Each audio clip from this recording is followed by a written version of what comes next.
अचेश्वर श्रुते प्रार्थनोपासन मंत्राः ॐ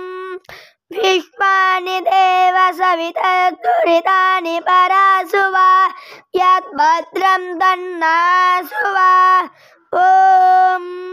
हिरण्यगर्भा समवर्तताग्रे भूतस्य जातः पतिरेगासि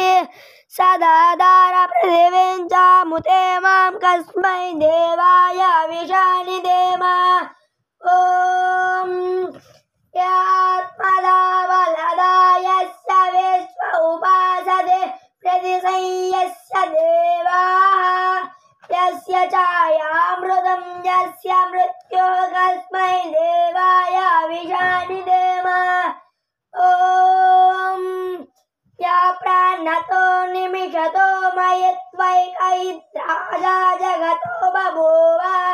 यतीशे अस्य द्विपदश्चतुष्पद कस्मै देवाय विशानि देम ॐ येन द्यौ रुद्रा पृथिवीं च रुडा येन स्वः सवितं येन नागः यो अन्तरिक्षे रजसो विमानः कस्मै देवाय विशानि देम ॐ प्रजापतेन त्वदेतानन्यो विश्वा जातानि परिधा बभूव